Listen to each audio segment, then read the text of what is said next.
My name is Lisa Hollinger. I'm the Assistant Director of Marketing and Outreach for the College of Information. That is the college that you have joined. Of course, when you think about college, you probably think University of North Texas, but we have 14 colleges inside the University of North Texas, and ours is the College of Information. So welcome to the College of Information. If you're here, it means you've been admitted to one of our prestigious programs for fall 2024, and we're so glad you're going to join us. I'm going to hand it over to Sandy so that Sandy can introduce herself. Hi, everyone. I'm Sandy Edgar. I'm the Communications Officer for the College of Information. So I work closely with Lisa and a few others to make sure everybody has the information they need and learns about our programs in different forms and fashions. So thank you for joining us. We're glad you're here. One important note to make about Sandy is that she's our social media manager. And we do have social media that you should all go ahead and start following now. We have LinkedIn, we have Instagram, and we have Facebook. And Sandy does a marvelous job posting all of our activities. She shares information about our wonderful professors and the research that they're doing and the celebrations that we have for them, even our students, our alumni, and our staff. So it's a great place to start learning about your college before you get here. I know once you get here, you're going to be overwhelmed with all the information that's thrown at you. So start learning about us now. And also, we post opportunities there. So you might start seeing, oh, so-and-so is going to be hiring in the fall for some research positions or some teaching positions, or some professor just got a grant and maybe I can get in on that grant. So you want to stay up to date on that. Okay, so before we move on and we introduce our professors, I'd like to just remind you that these pre-arrival meetings have been weekly so far, but next week there won't be one on Friday. I'm running a summer camp and I'll be at Frisco Landing all week, so I won't be able to run one of these meetings. I have to corral high school and middle schoolers, so that will be my job for next week. And then the following week on June 21st, we do have an alumni panel. So I'm inviting back some of our alumni who graduated from our master's programs. And so you can find out, like, what are they doing these days? How did these programs help them for their futures? So please don't forget to join us. And I think Sandy's going to drop, yes, she dropped the link in the chat. That is the link to the website where you can find out about all the upcoming meetings. And I will post the registration there on that website. I will also send out an email to all of you to give you the registration. But just in case, sometimes I get an email from one of you that says, I can't find the registration link. You can always go back to this website and find it. It's not there yet. I still have to make the registration. Okay, so enough about me and Sandy and what we do. Let's hand it over we'll go first with Dr. Sharma. Dr. Sharma, if you would like to introduce yourself and talk a little bit about your research interest. Good morning, everyone. My name is Sharad Sharma. I'm a professor in data science and director of data visualization and extreme reality lab. My research focus is on modeling and simulation of human behavior for emergency response and decision making, with focus on multi-agent systems, multi-user virtual reality environments, and mobile augmented reality systems. So I do a lot of VR, AR, XR stuff.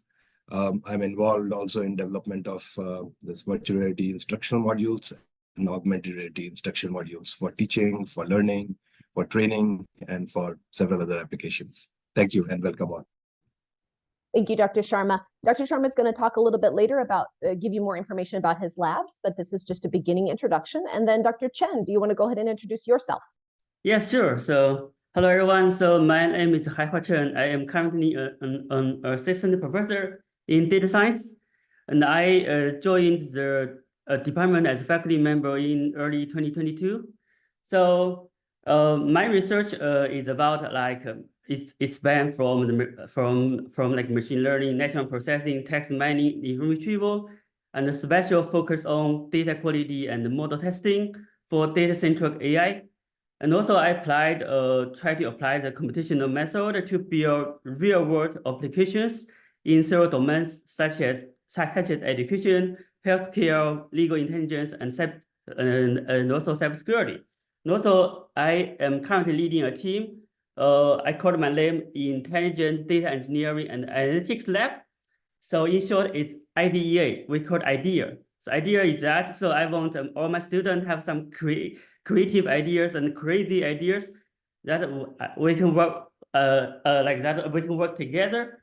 So I think later on I will talk a little bit about my lab and also the course I'm teaching and also some ongoing project, and also if in the future, so if you want to work with me, so like what kind of requirements I may have. So yeah, thank you so much. Yeah.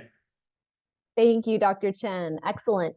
Okay, so you just met us. We want to know a little bit about you that are here in the audience. So I do have a poll that I'd like to go ahead and launch. And first, I want to know what programs you're here for. Which programs are you admitted to for the fall? So here comes the poll. Please click on the program that you have joined.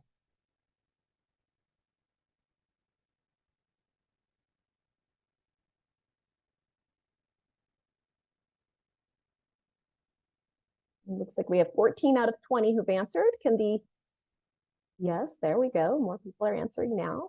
And of course, Dr. Sharma, Dr. Chen, and Sandy and I won't be answering. Okay, I'm going to give you about 20 more seconds to go ahead and choose your answer.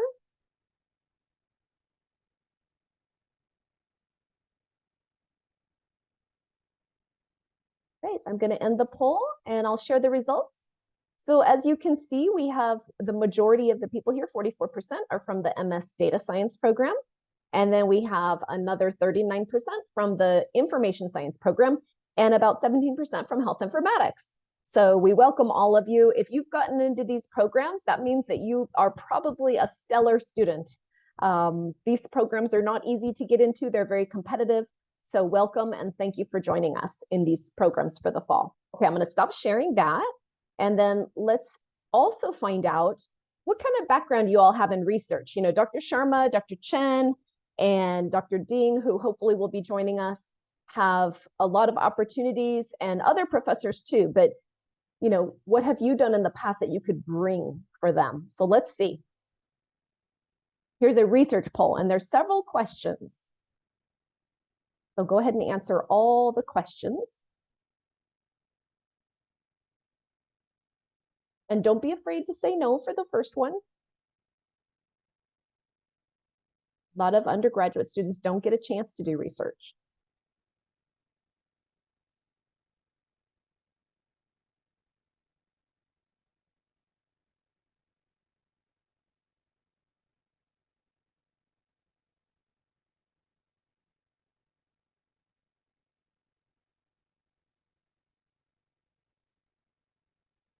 We have about 31% who've answered.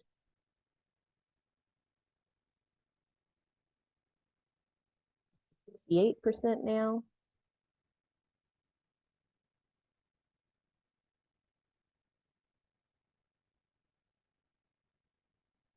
I'm going to give you about 45 more seconds to answer.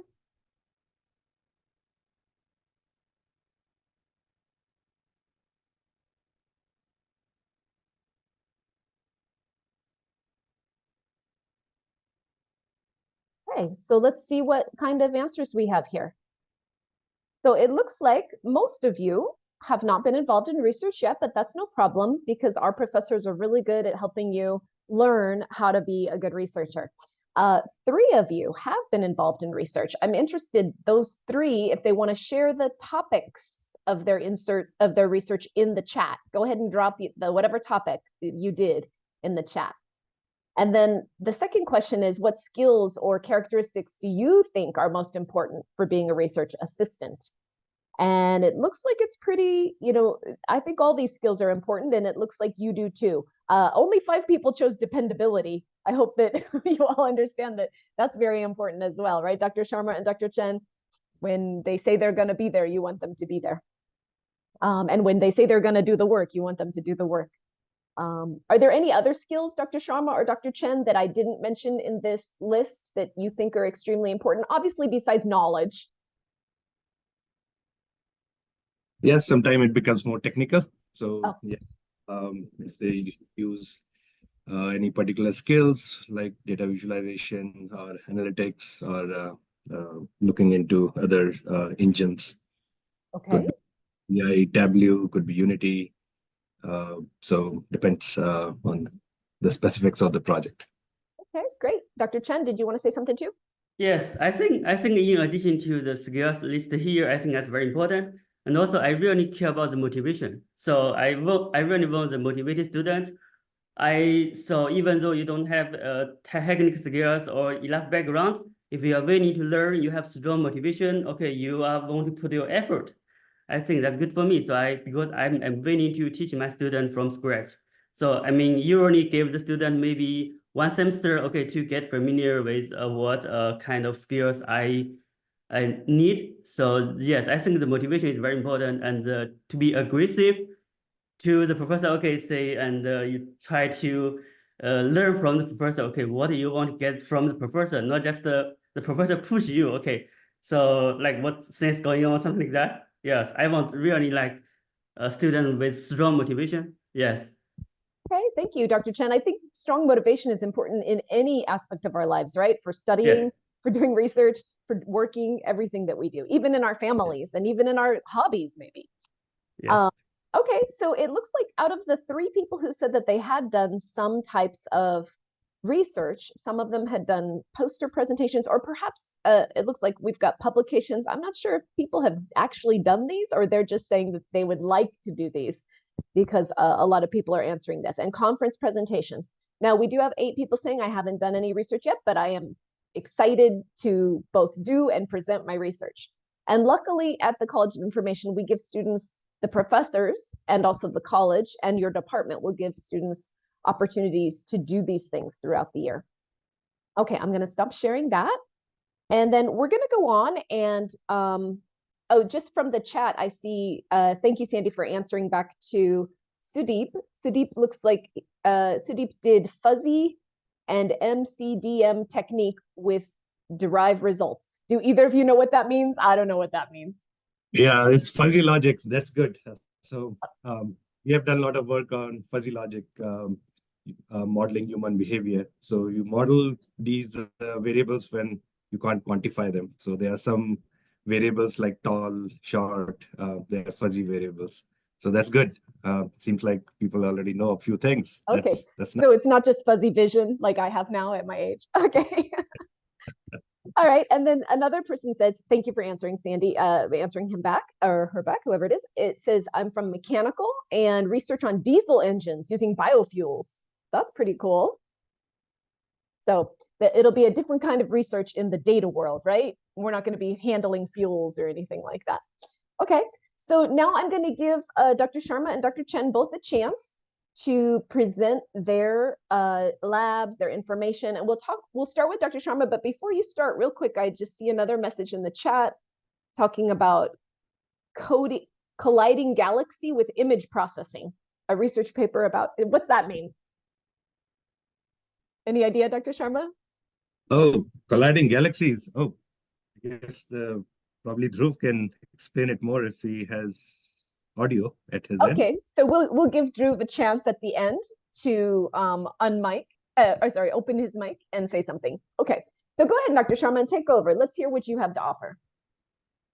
Okay, so I'll talk very briefly about data visualization and extreme reality lab. The research that we do in the lab, and the lab website is very simple, dvxr.unt.edu. You can also reach my website, sharma@ci.unt.edu. So most of the work that we do in the lab is kind of focused on VR, AR, MR, and XR. So if you don't know what MR is, it's mixed reality. It's a mix of VR and AR together. And XR is a superset where it includes both VR, AR, as well as MR. So AR is more of adding computer-generated data on top of real-world data. So it's more augmented reality, augmenting computer-generated images or models on top of what you're seeing. And XR kind of becomes a mix of everything. So the projects that we work in the lab are kind of focused on VR, which a lot of work is there on multi-user virtual reality evacuations. So I guess most of you guys would be playing a lot of multi-user games. So this is almost like a gaming scenario where you participate as an avatar, but you are performing in virtual evacuation drills, and you are collecting real-time data of how humans behave when emergencies really do occur. We also have a couple of active shooter events that we model inside the environment. And then there are a couple of projects that focus on AR and XR. We are kind of looking into indoor mobile augmented reality to look into building evacuation, as well as using HoloLens and Magic Leap. And then there are a couple of projects on data science and data visualization where we are enhancing situational awareness, doing crime analysis for different states, and creating virtual reality instructional modules for health and other applications. Couple of grants that we have in the lab that are active. Two of them, as you see, the top two are kind of focusing on active shooter events. So we are trying to model the Discovery Park campus in 3D and then create those training modules, which I'll discuss in a few minutes. And then there's another grant for NSF HDR Institute, which focuses on harnessing data and model revolution in polar regions. This is a $13 million grant where a lot of universities are part of it, and UNT is also contributing towards it. And then we have Data Science Corp grant, where we are looking into improving quality of life in urban areas. Also, it involves crime analysis and other things. Couple of equipment that we have in the lab. We have Powerwall, HTC Vive Focus 3, which includes face tracker as well as eye tracker. Then we have HoloLens, MetaQuest, Magic Leap, Apple Vision, and other devices that we use continuously in our projects.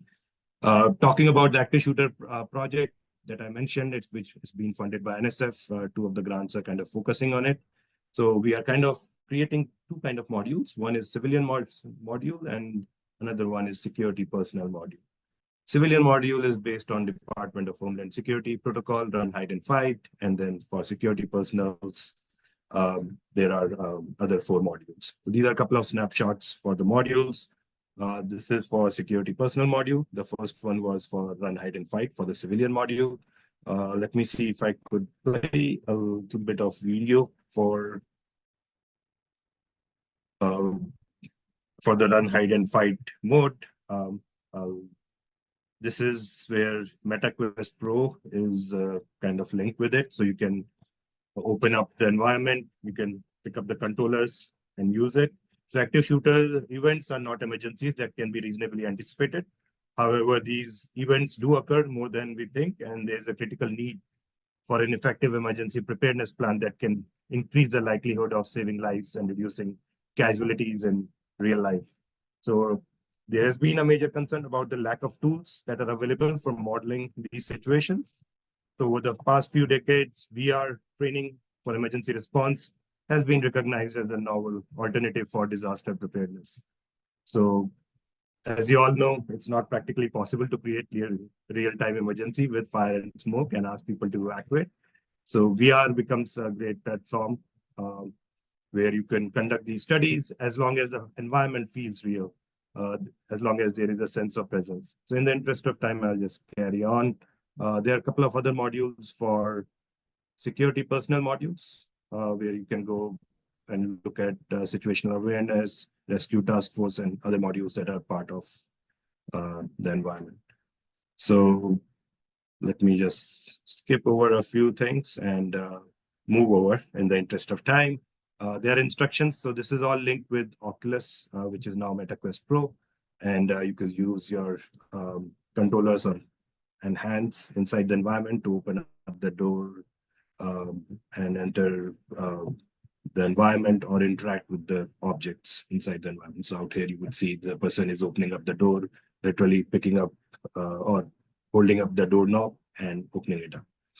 So I'll move on. There are a couple of other evacuation scenarios that we do in multi-user environments. So we do subway evacuation, we do urban evacuation, there's campus evacuation, school bus evacuation. So we model the whole school bus, and of course, campus evacuation as well.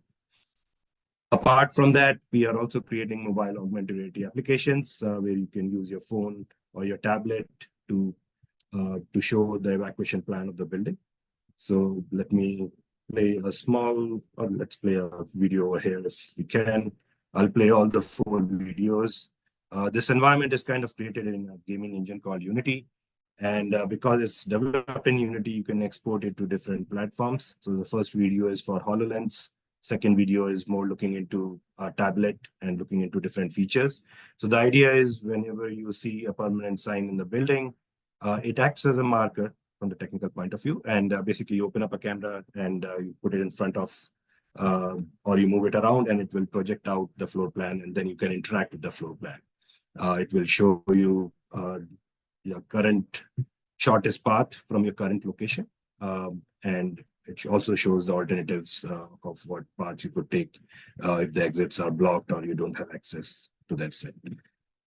So those are a couple of videos. There are more information on the website that you can take a look at. This is another project where we are looking into human-centric situational awareness and visualization, which is needed for analyzing big data. So out here, we had analyzed the COVID-19 pandemic. So all the data was extracted in real time, and it was shown in an immersive virtual environment using all the variables that are there. Same environment was also used for crime data analysis, where you could look into crime for a state which has different counties. This is another module. I'll quickly start the module. This is basically virtual reality instructional modules for COVID testing. This is more for training and patient safety. This is looking into drive-through simulation as well as immersive simulation. And it's basically, you can see the hands. They are basically the controllers inside the MetaQuest Pro.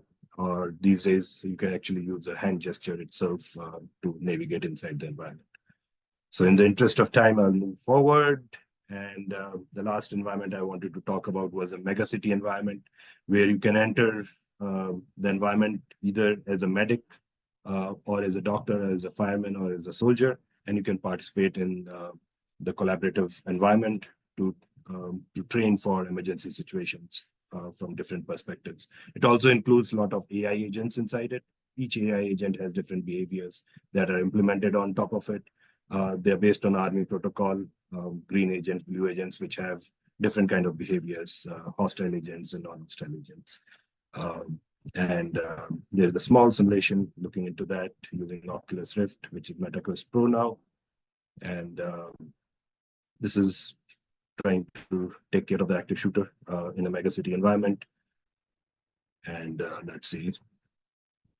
Maybe I'll move forward over here and go as a fireman. You can climb up the steps and interact and move the water hose and take care of the fire that is there.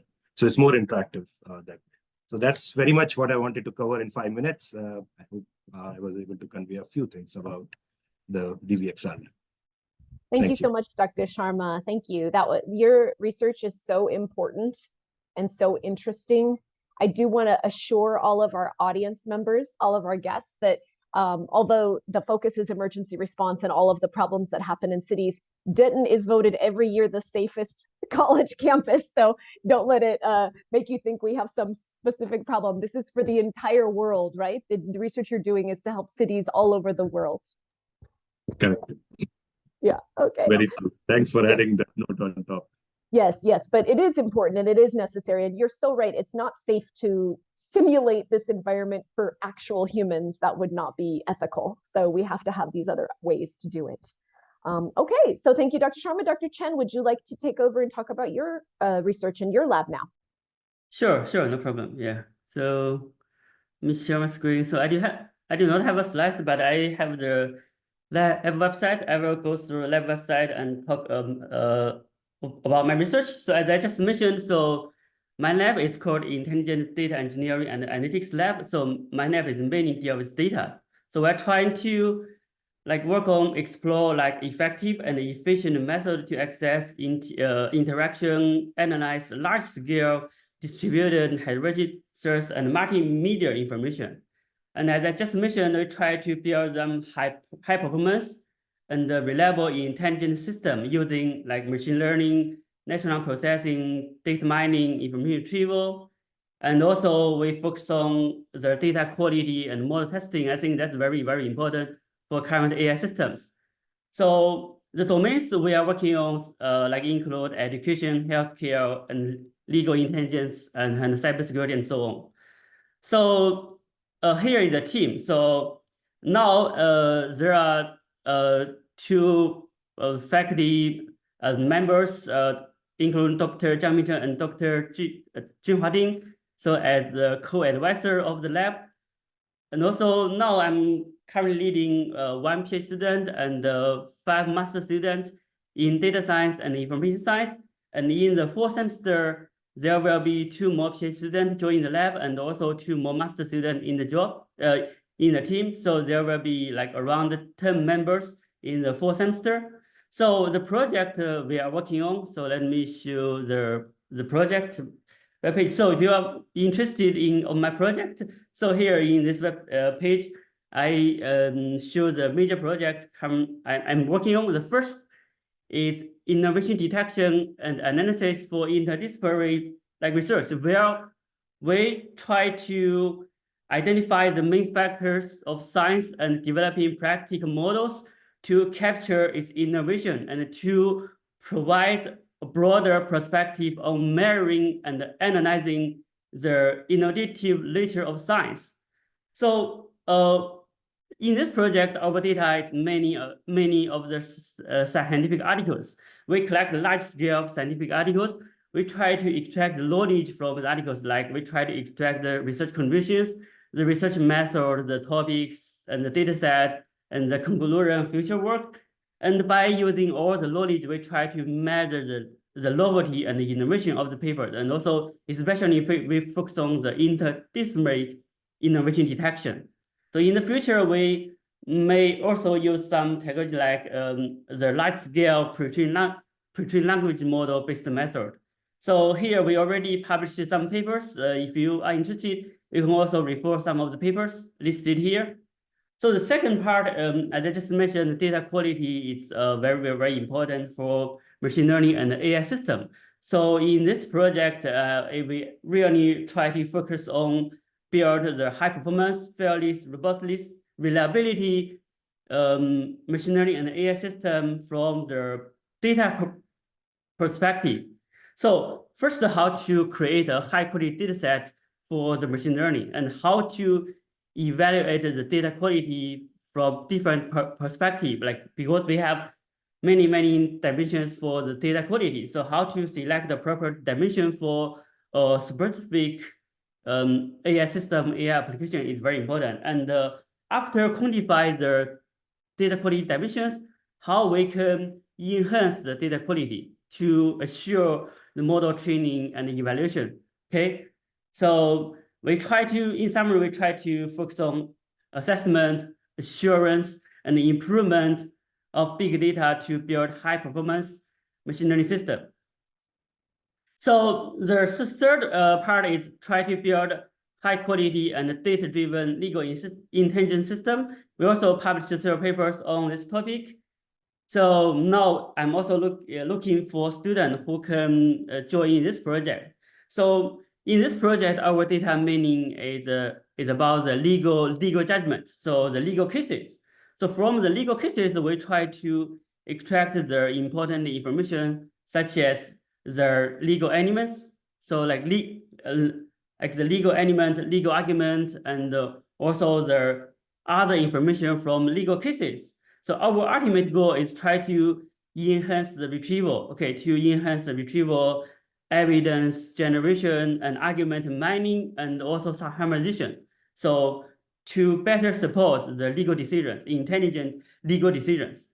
So recently, we also touched a lot about the evaluating generative AI for domain-specific applications. Now, I think like many of you guys know the progress of large language models and generative AI. So in the AI field, so I think in the future, large language model and generative AI will be very promising on a lot of tasks. Recently, I have worked with my student to use large language models and generative AI in understanding the policy document and also in some medical texts. So in this project, we try to propose framework and methodologies that can evaluate the capacity of generative AI in specific domain. For example, as I just mentioned, healthcare and maybe education, cybersecurity. So, and also the application of generative AI in these domains. So as I mentioned, and also how to use generative AI and large language models to enhance the information extraction, information retrieval, question answering, text summation. So actually, this part is related to all of my project. So the first one, innovation detection, and also the legal intelligence. So and also the data quality. So I believe like large language model and the generative AI so is promising in all of the domains, and also how to do the data augmentation with generative AI. So that is also a bottleneck in machine learning. So we lack a lot of enough training data, high quality training data. So I believe generative AI can help us to synthesize large scale training data based on a small amount of high quality label data. So and also the quality assurance of generative AI and the methodology of quality evaluation of AI generated content. Okay, and also generative AI for future teaching and learning. So now I have one student who is from education background who is now working on using generative AI for the future learning and teaching. So of the project, we have some project papers linked to each project. If you are interested, you can feel free to check out any of the papers. So, and also talk about the course I'm currently teaching. So in fall 2024, I'm going to teach computational method for information system.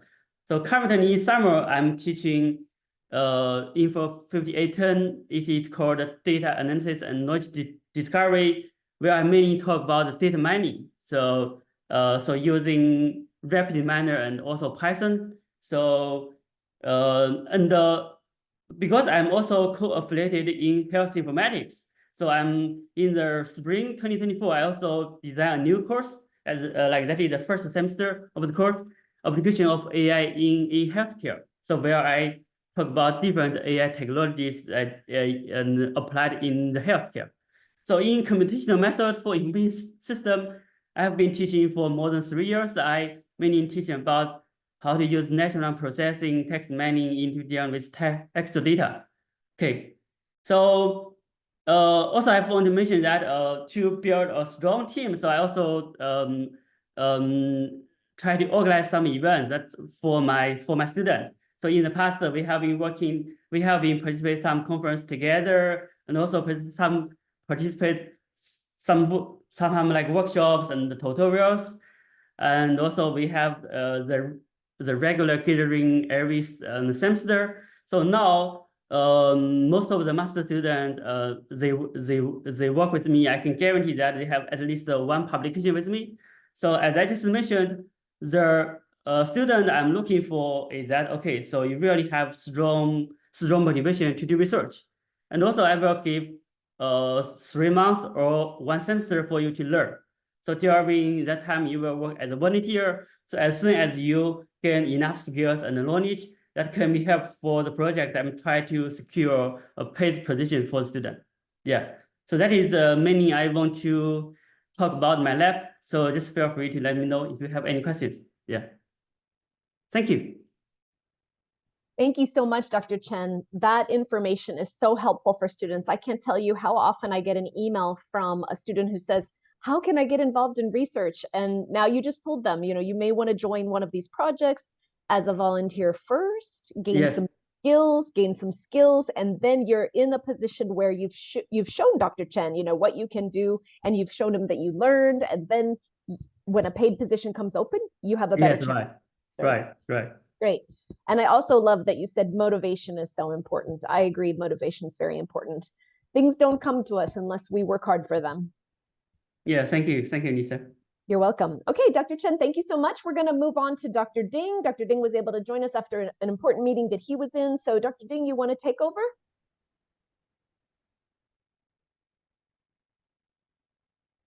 Okay, good morning, good evening, or whatever, good afternoon. I'm Junhua Ding. Right, I don't have that fancy the slide like Dr. Sharma or Dr. Chen have, and but I maybe basically discuss what the research I'm doing now and what's the opportunity can offer to the students. First, I talk about my current project. First, I'm a computer science background, so I have a bachelor, master, PhD, all in computer science. I work in industry for 8 years, work on the medical instrument, have 2 companies. One is called Johnson & Johnson, another Beckman Coulter.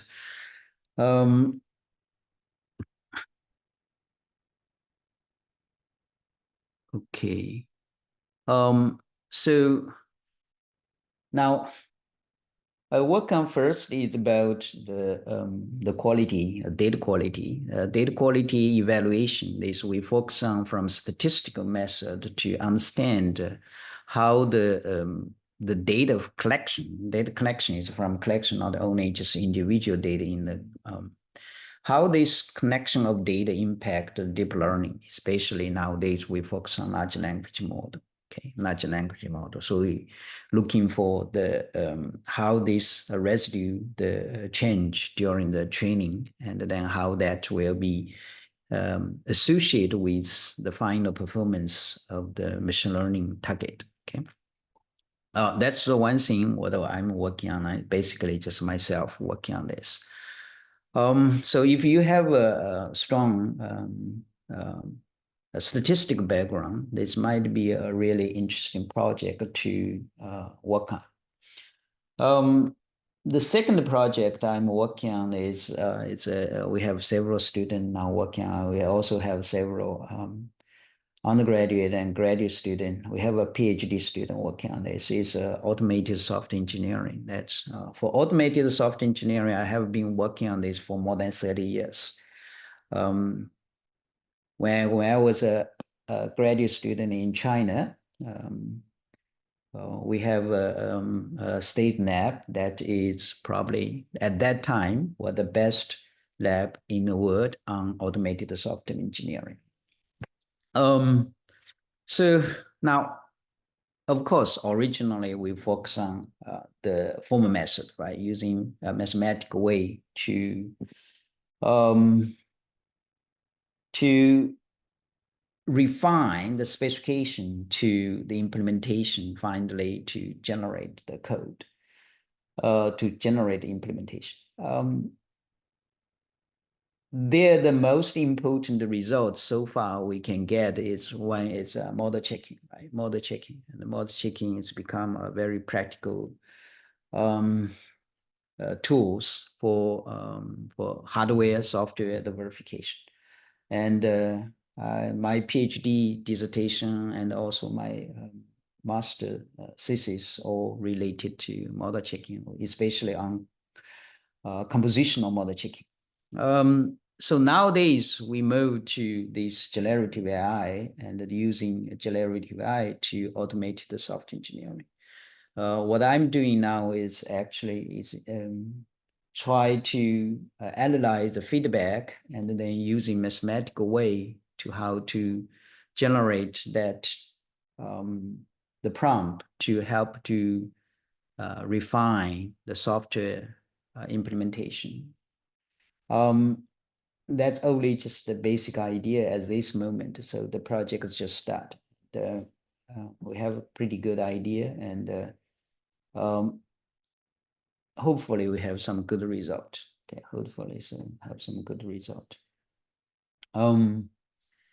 But the technique for that part is change quickly. So quickly, the one way is now it's very popular. Let's talk about agentic flow to how to using create agents for every phase for the software engineering, such as requirement, right? The designing and the testing and the deployment, and then refinement, and then keep refine the project. That's each of these, including the agent, and agent will be collaborate with together, and then you have the vector database to control the intermediate result, and then to to implement the whole process. This is already have very, very good result. Every day you may see some good result published.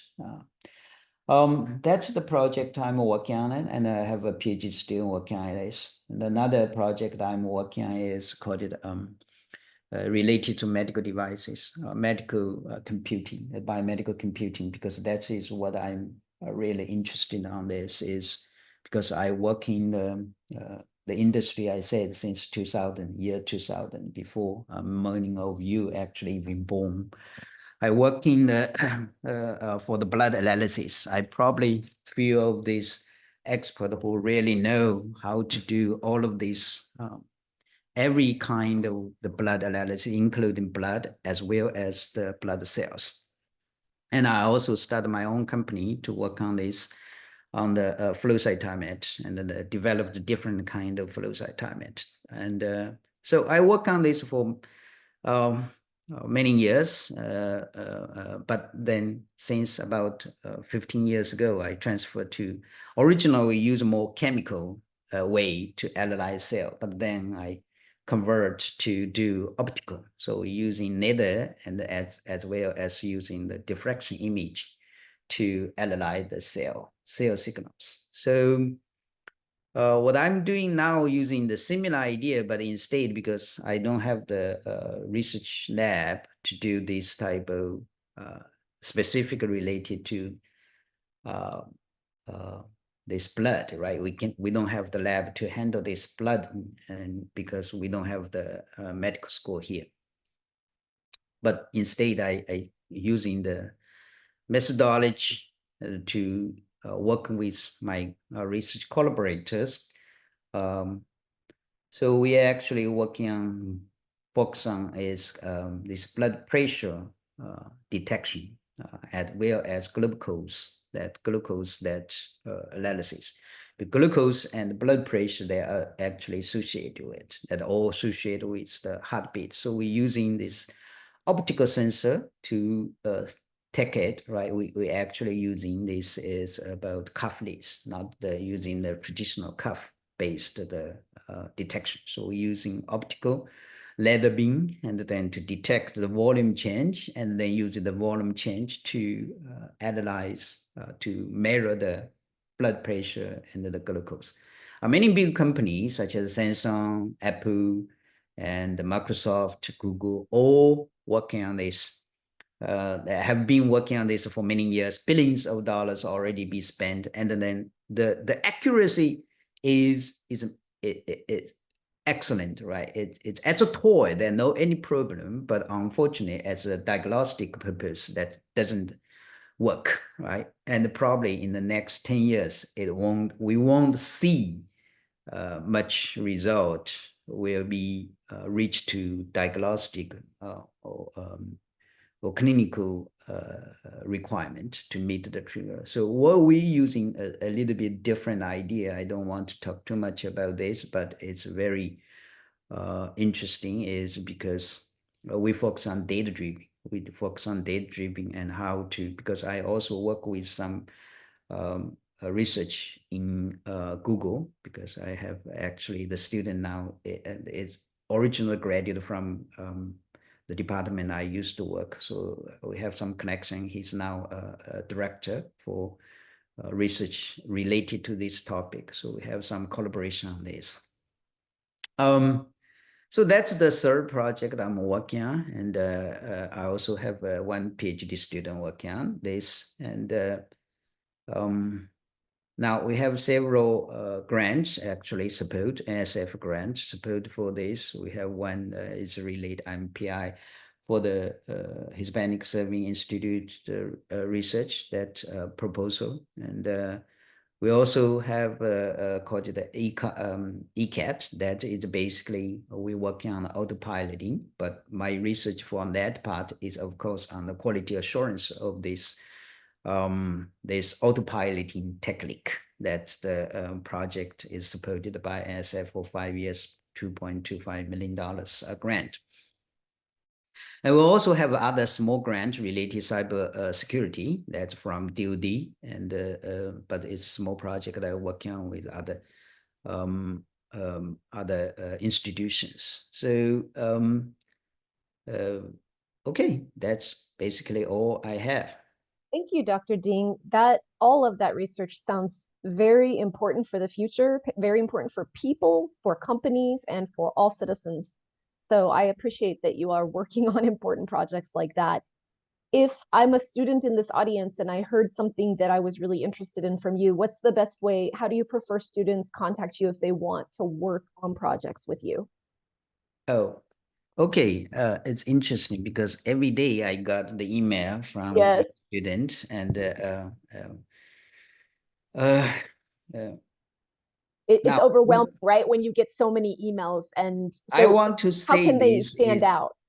yeah, I want to mention is,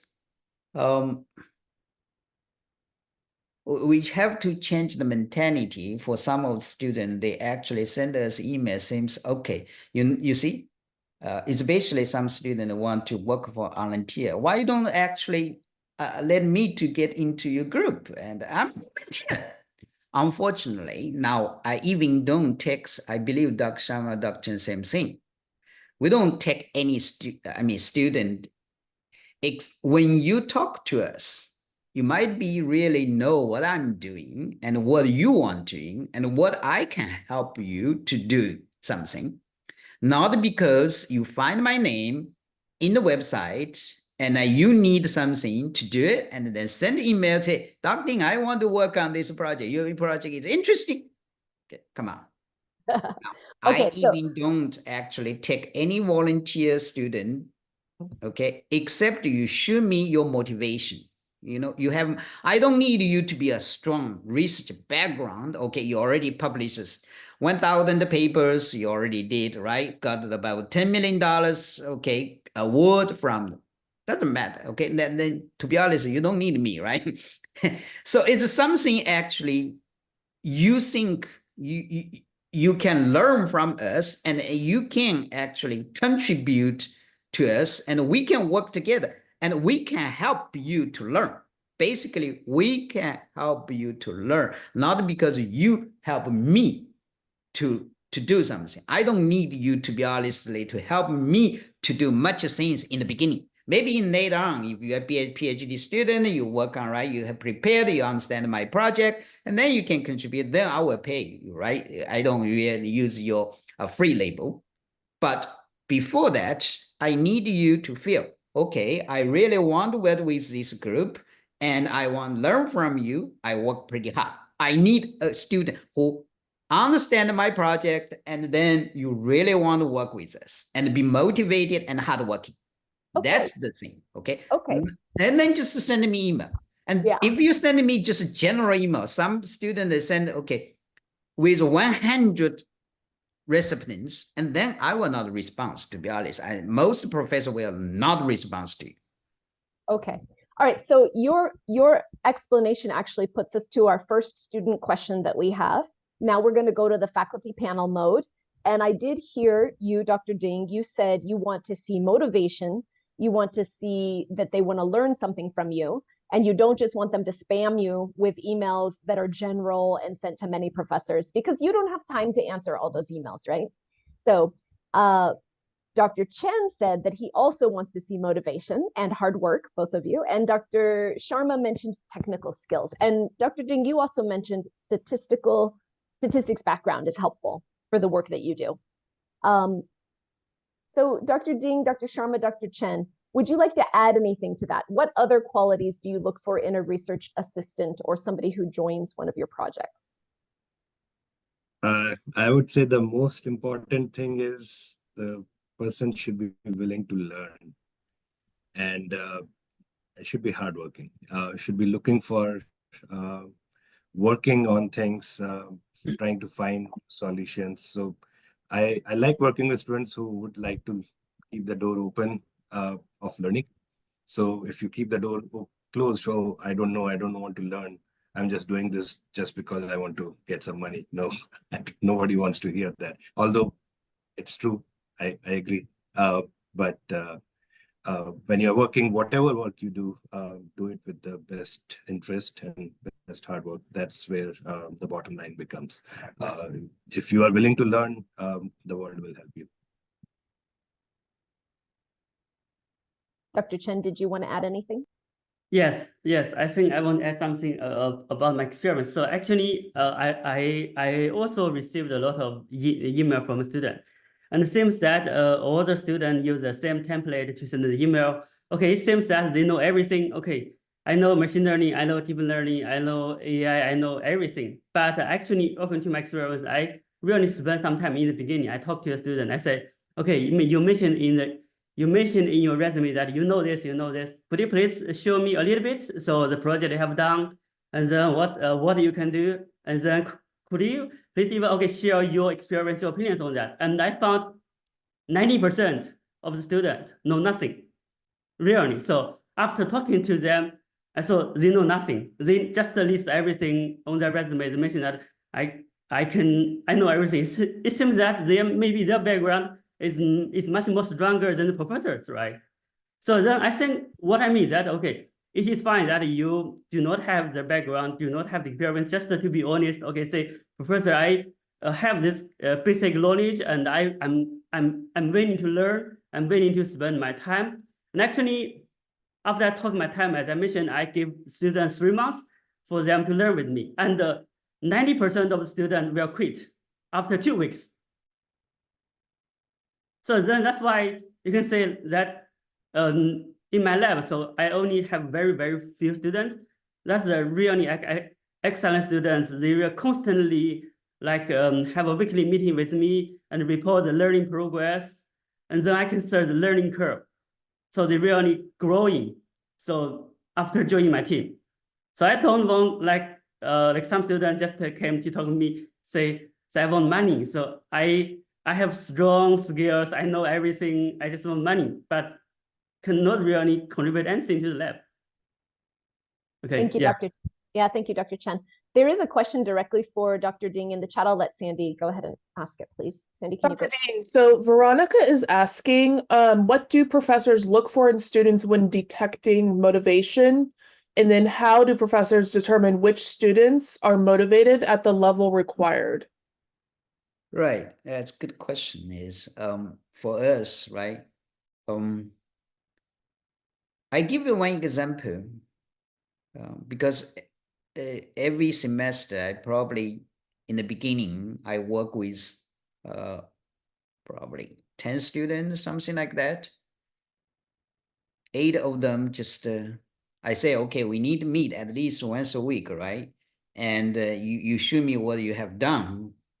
9 of them or 8 of them just gone, they disappeared, and never actually, just like the doctor said, they will never come. Because, and I have a student, he is still working with me. He took my class. He approached me, say, okay, I want to work as a volunteer. This is what I can do. I give him a task. Okay, it's a very boring task because at that time I'm writing a data visualization book. I want him to format that in Overleaf because I work with another professor and he actually written in he wrote the book in the Microsoft Word, and I wrote in the Overleaf and NetX. So we want to merge them together. So it's very headache. I told him, okay, you see, this is you're taking my data visualization course. This is a data visualization material. Can you actually put them together to see? And within less than 1 week, he submitted me the first version. Okay, I didn't promise his money anything. Okay, but he did beyond my expectation, right? That's the motivation. Okay, and I immediately provide him the assistantship. Not so much, but actually not bad. And so far he's still working, and so far, and he working still. I think he's probably the hardest working student so far. I work at the UNT. Maybe this hurt a little bit some other student, but at least for master student, not compared to PhD student. Probably some PhD student more proactive, but this student is really great. So motivation or not motivation, I believe we have kind of some feeling, right? As a professor, you motivated or not motivated, actually we can feel it. So we don't have actually a quantitative way to measure this, but we can feel it. And then you just need to ask yourself, I'm motivated or I just want to take that tiny amount of the money. So if you really feel you are pretty motivated, and we can feel it. If you think I'm not so in this project, and we probably also know that. So that's a magic, but we believe we pretty accurately can detect it. That's my answer, okay? Great answer. That's Okay, pretty Sandy. good. Yeah. So this question's for the three of you, and you can determine who will answer first. You can have a battle on a Friday morning. That's good. What opportunities for collaboration exist between your lab and other labs within or outside of UNT? So I can give a stab at it. So collaborations, the best way to look onto is, let me share my screen very quickly. So if I was a student, I would go and take a look at the labs, their website, and maybe the professor's website, and see what research projects that are going on in different labs. And most of the times, there are collaborators, like I think Dr. Chen mentioned about the collaborators on his website also. But if I were a student and I'm trying to look for a job, I'll take a look at the professor's website or the professor's lab and look at the current research projects that are going on. Do I have the expertise to work on those projects, right? So if you click on each and every project, you will see a lot of active students who are actually working, past students who have worked on this work. You could also look at the videos that are there. You can look at, if you go back, you can look at the publications. You might be interested in some recent publications of what is happening in the lab, right? So you can obviously look at the students and talk to them who are currently working, and what expertise do they have, and do you have actually that expertise before you actually write a general email and say that these are your interests, but they're not relevant. It's because it's a general email sent to 20 professors. So go specific, go into specific projects, and say that you are interested in a particular project, and these are the skills that you have, which might be totally relevant or might not be relevant. Then you don't need to write that email in the first place. So that's just a small piece of advice, I would say. It's good to do a little bit of homework before writing an email. Instead of writing a general email to 20 professors, write 2 emails that are totally relevant and totally focused. And that's the motivation that the professors also look. Not a general email, but something that is focused on what the person is doing, right? So that's my 2 pieces of sense. And Dr. Chen or Dr. Ding, would you like to add anything about opportunity to collaborate with other labs within UNT or outside of UNT regarding what you guys do in your research? Yes. I also just want to use one example to show how I lead my student to work with professors outside of UNT recently. So we got a paper being accepted by ACES 2024.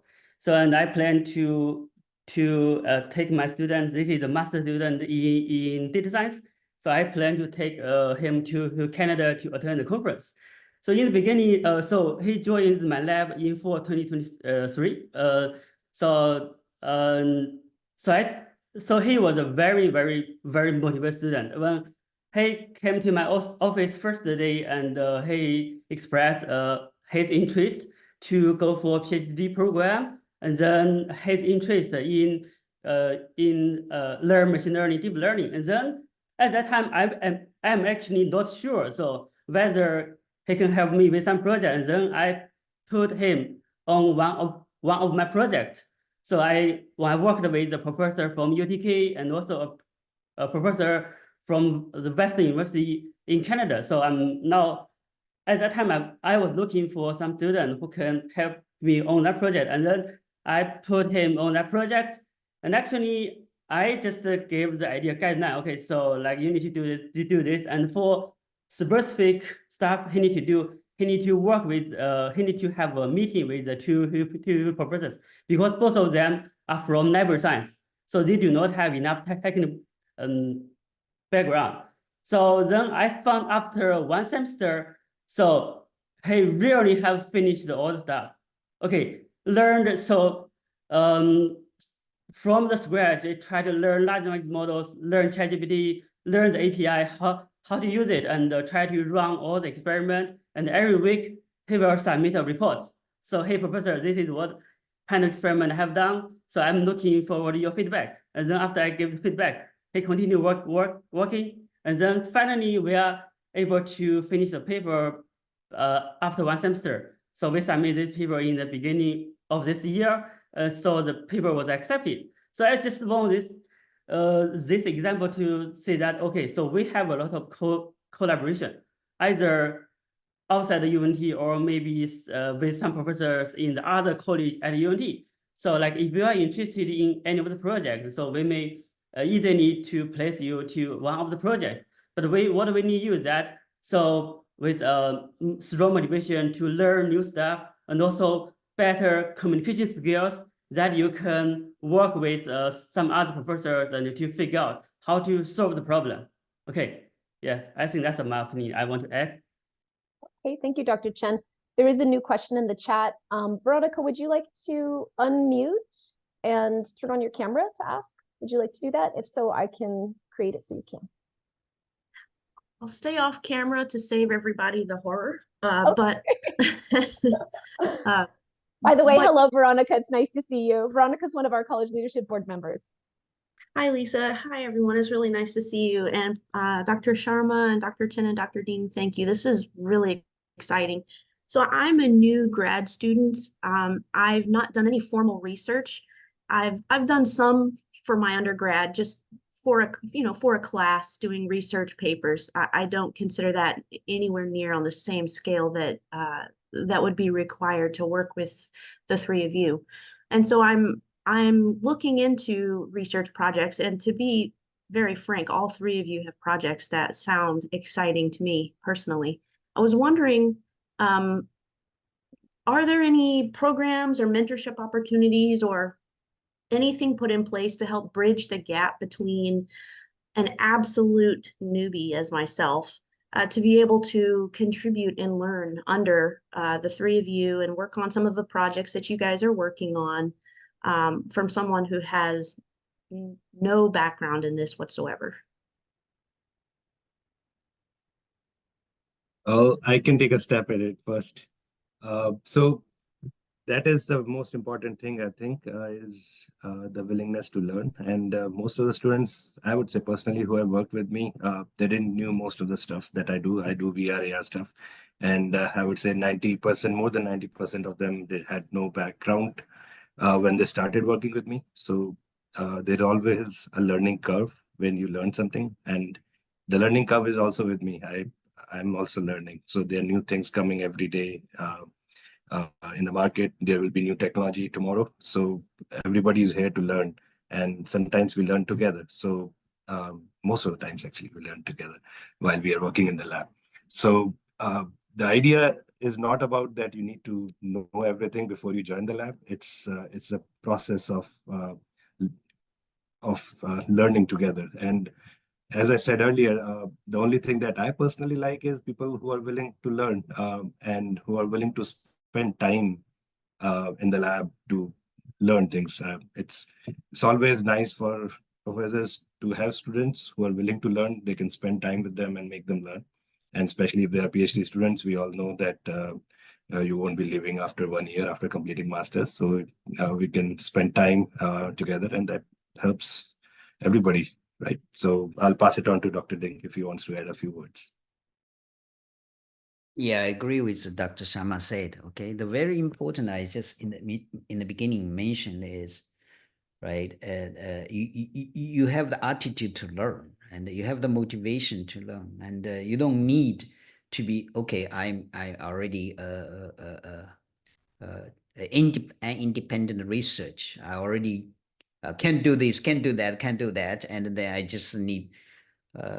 Some student, they maybe need to write, especially for PhD student, they maybe say, I need to get to the next level. That's one thing. Okay, another is just everybody is probably, you just have general preparation. You might not really to understand the specific project, but this actually you can learn with us. That's why we're here.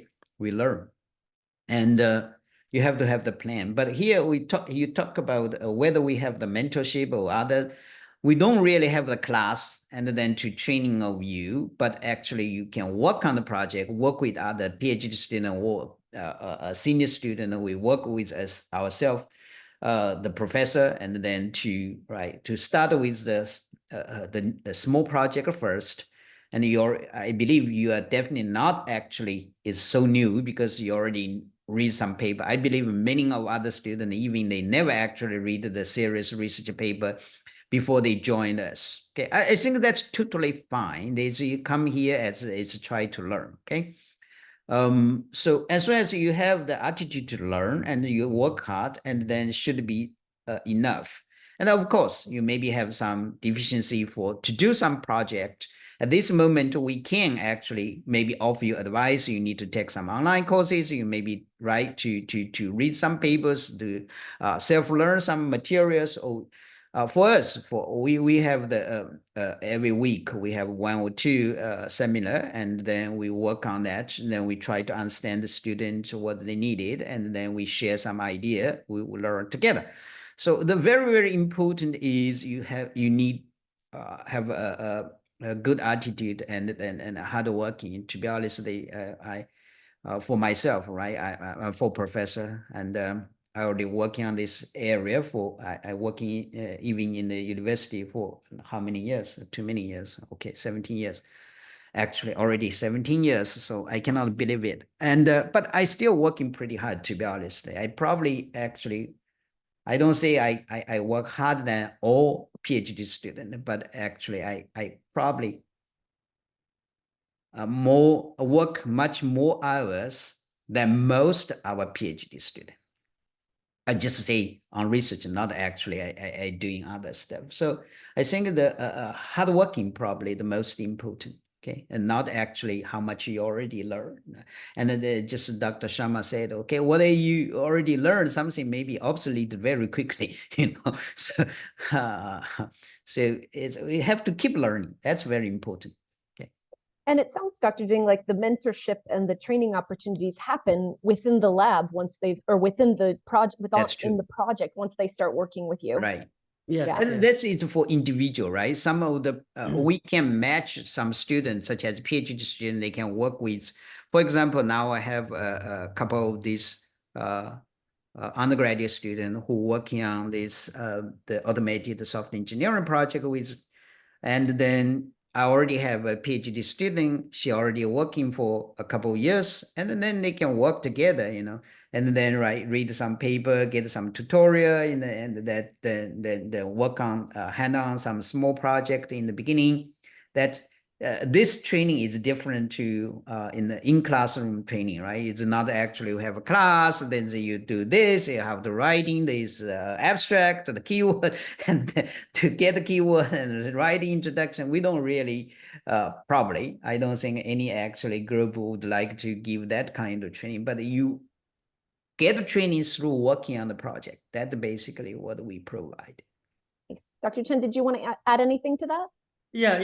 I only want to add a little bit is that, so in addition to training my student in the group, so like I will recommend some materials, some what kind of skills you need to learn, and I will definitely recommend some materials. And also in the meanwhile, I will also recommend my student to take some course. So like for example, so I will recommend my student maybe take the machine learning course, deep learning course, and also my course. And from this course, like in the meanwhile, so you can learn something from the course, and then you can use what you learned from the course in the project. Yeah, I think both. Maybe sometimes because we send a lot of materials to the students may feel very boring. Okay, so so then that's why I said, okay, so you can take this course from our department or either from computer science, like department computer science. So like I will like work closely with them, okay, to make sure that, okay, they learn step by step, and maybe by after 3 months or 6 months, as soon as you have the basic skills, okay, you can write some program, you can run some models, and then you can like I will ask them to work with a PhD student or some senior student to involve some project, and then in the group, so you can now talk to your peers and then to learn from them. And I think this is a a very good process. And I think many of my students actually in the beginning they do not have some background, but I can say that, okay, so of the master student working with me, so after 2 years, they really have the significant improvement, then have the skills that can help them to secure a job.